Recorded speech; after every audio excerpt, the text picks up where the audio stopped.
आज के क्लास में आप सभी स्टूडेंट पढ़ने जा रहे हैं थर्मोडायनेमिक्स चैप्टर के अंतर्गत work done during expansion of gas in reversible isothermal process. इस हेडिंग में दो तीन कंडीशन अप्लाइड है। आज के इस कैलकुलेशन वाले टॉपिक को पढ़ने के लिए आपको सबसे पहले सबके कंडीशन को समझना होगा। सबसे पहला सबसे पहला है आइसोथर्मल, मतलब टेम्परेचर रिमेन्स कांस्टेंट। उसके बाद during expansion of gas, expansion of gas होता है तो वर्क डन निगेटिव में, और कॉन्ट्रैक्शन के लिए होता है तो पॉजिटिव में। तो ये सभी कंडीशन को ध्यान में रखते हुए आपको आज फुल कैलकुलेशन इसका कंप्लीट करना होगा। मतलब हम वर्क डन का कैलकुलेशन तो करने जा रहे हैं, लेकिन सबसे पहला कि रिवर्सिबल प्रोसेस में, दूसरा आइसोथर्मल यहां है, और तीसरा कि एक्सपेंशन, ड्यूरिंग एक्सपेंशन के लिए वर्क डन निकाल रहे हैं। ये तीनों कंडीशन को माइंड में सेट करते हुए ये कैलकुलेशन रन करना होगा। तो सबसे पहले एक्सपेंशन के लिए याद दिला दें कि वर्क डन निगेटिव में होता है। तो ये स्मॉल वर्क डन है तो यहाँ dw equal P delta we. अब आपको complete work done during expansion चाहिए तो यहां पर आपको क्या करना होगा, इंटीग्रेट करना होगा जितना वॉल्यूम का डिफरेंस आ रहा है। तो V1 से V2 तक लोअर लिमिट इसका V1 है, अपर लिमिट V2 है, और हम इसको इंटीग्रेट करेंगे V1 से V2 तक। तो यहां पर आपको एक चीज बता दें कि ये रिवर्सिबल प्रोसेस के लिए है तो प्रेशर कांस्टेंट नहीं है। जब इरिवर्सिबल प्रोसेस के लिए होगा तो प्रेशर कांस्टेंट वहां होता है। तो यहाँ आइडियल गैस इक्वेशन से हम यहाँ कुछ कॉन्सेप्ट निकाल रहे हैं प्रेशर के लिए। PV equal nRT, then P equal nRT by क्या होता है V। अब हम इस P के कंप्लीट वैल्यू को इस इक्वेशन नंबर 1 में पुटअप करेंगे, यानी putting the value of equation 2 in equation 1। तो हमने रख दिया P के जगह पर nRT बाई V। जरा ध्यान दीजिए हेडिंग में क्या क्या था। टेम्परेचर कांस्टेंट आइसोथर्मल, ठीक है, और R तो कांस्टेंट होता ही है, और N नंबर ऑफ मोल है। तो नंबर ऑफ मोल का वैल्यू इंटीजर जो भी कांस्टेंट होते हैं, तो यहाँ nRT तीनों कांस्टेंट है, इसका इंटीग्रेशन नहीं होना है तो ये बाहर आ गया, और ये 1 बाई V dV। और इसको हम कहां से कहां तक इंटीग्रेट कर रहे हैं, V1 से V2 तक। और ये पूरा मैथ के एक फॉर्मूला पर सेट होने जा रहा है जो आप सभी स्टूडेंट जानते हैं। Integration 1 by x dx equal क्या होता है, log ex प्लस c। तो ये इनडिफिनिट इंटीग्रेशन के लिए, ये डिफिनिट इंटीग्रेशन है।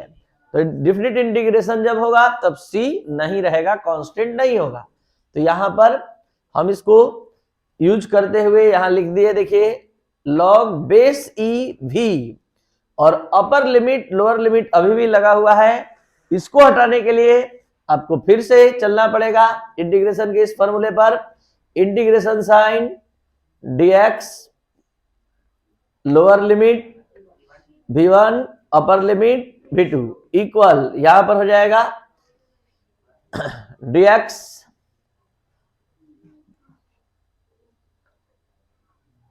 log e v।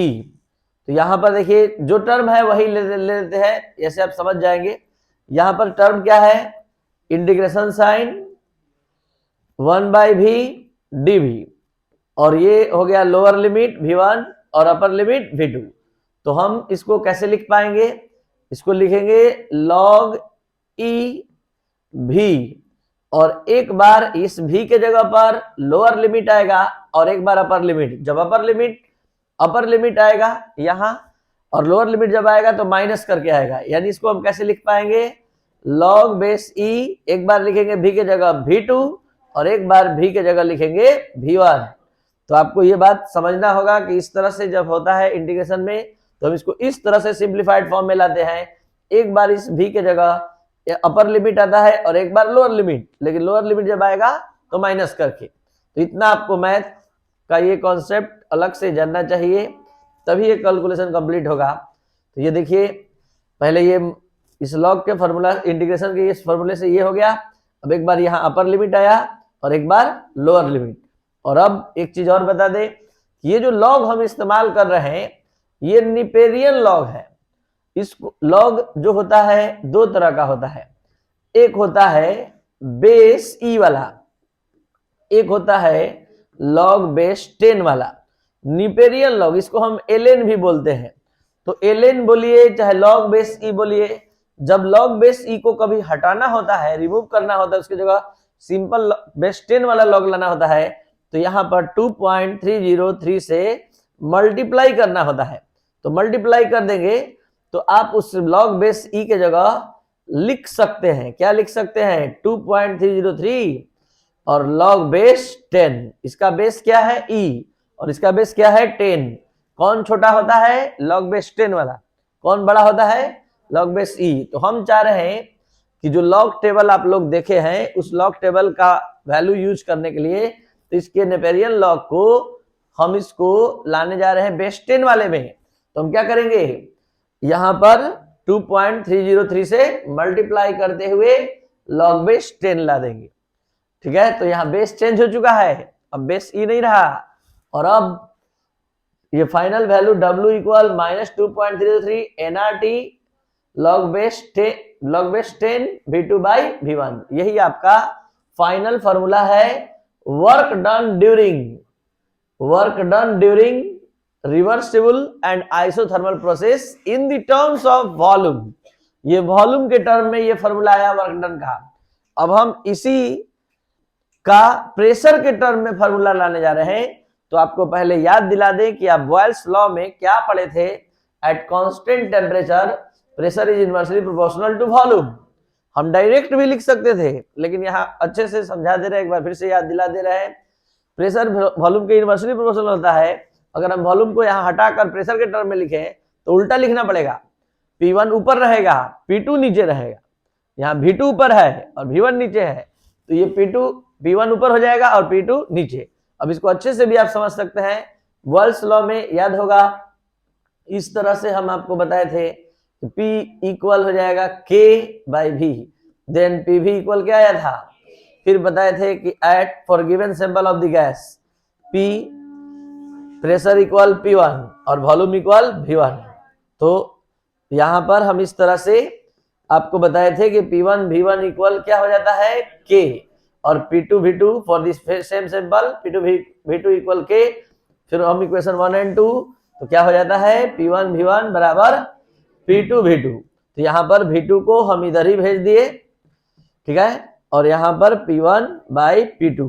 तो आप देख सकते हैं वही चीज आया जो हम डायरेक्ट रख रहे थे, यानी V2 V1 को अगर हटाएंगे, रिमूव करेंगे, तो हमको क्या लिखना होगा, P1 बाई P2, ना कि P2 बाई P1, क्योंकि इनवर्सली प्रोपोर्शनल है। और इसी बात को यहाँ समझाया गया है। आप डायरेक्टली समझ सकते हैं कि बॉयल्स लॉ से ये पॉसिबल है, V1 equal V2 P1 V1 equal P2 V2, तो ये P1 by P2 equal V2 by V1। इसको हटा यहाँ पर ये V2 बाई V1 के जगह पर हमने P1 बाई P2 पुट कर दिया, और इस तरह हमें फाइनल फॉर्मूला फिर से प्राप्त हुआ, लेकिन प्रेशर के टर्म में प्राप्त हुआ। अब एक बार शुरू से अंत तक फिर से हम लोग देखेंगे। Work done during expansion of gas in reversible isothermal process. यहां पर 3 कंडीशन है कि पहले आपको एक्सपेंशन में कैलकुलेट करना है, दूसरा रिवर्सिबल प्रोसेस है, और तीसरा आइसोथर्मल है। तो रिवर्सिबल प्रोसेस के लिए यहां प्रेशर वेरिएबल होगा, कांस्टेंट नहीं होगा। इरिवर्सिबल प्रोसेस में प्रेशर कांस्टेंट होता है। तो यहां पर PV मतलब सबसे पहले एक्सपेंशन के लिए हमने small work done DW equal -P delta V। Total work done निकालने के लिए हमने क्या किया, इसको इंटीग्रेट कर दिया V1 से V2 तक। अब आइडियल गैस इक्वेशन से प्रेशर का अपना पूरा कंप्लीट वैल्यू हमने लाया, PV equal nRT, then P equal nRT by V। अब इसके वैल्यू को उठाकर यहाँ पर पुटअप कर दिए प्रेशर के जगह पर, equation putting the value of equation 2 in equation 1। अब यहाँ पर nRT तीनों कांस्टेंट है, तीनों बाहर आ गया, क्योंकि आइसोथर्मल होने के कारण ये टेम्परेचर भी कांस्टेंट हो गया, और R गैसेस कांस्टेंट होता ही है, और N number of mole constant. तो ये 1/VdV ये फॉर्मूला अप्लाइड हुआ इंटीग्रेशन का, log EV बेस के रूप में यहाँ E है। तो यहाँ पर ये अपर limit V2, lower limit V1 simplified यहाँ किए, तो एक बार अपर लिमिट आ गया V के जगह पर, एक बार लोअर लिमिट आ गया। अब यहाँ पर एक चीज और समझाना था हमको, जो यहाँ समझ लीजिए, log M minus log N, बराबर क्या होता है, log m बाई n होता है। तो यहाँ पर log m का रोल अदा कर रहा है v2, log e v2, और यहाँ log n का रोल अदा कर रहा है log बेस e v1। तो हो जाता है log m बाई n, तो log base e v2 by v1। तो इस तरह से हम इस बेस को अब चेंज करने जा रहे हैं। तो ये 2.303 से मल्टीप्लाई हो गया और बेस चेंज होकर 10 हो गया, और अब 2.303 इंटू एन आर टी, ठीक है, और ये हो गया आपका log base 10 v2 by v1। अब इस फॉर्मूले को प्रेशर के टर्म में अगर आप लाना चाहते हैं, प्रेशर के टर्म में अगर कोई प्रॉब्लम दिया है, तो उस केस में आप इस फॉर्मूले का यूज नहीं कर पाएंगे। तो यहां पर हमने बताया कि बॉयल्स लॉ के अनुसार pressure is directly inversely proportional to volume. तो P1 V1 equal P2 V2 आएगा, तो P1 by P2 equal V2 by V1। तो हम V2 बाई V1 की जगह पर P1 बाई P2 इस्तेमाल कर सकते हैं। तो ये था आपका work done during expansion of gas in reversible isothermal process.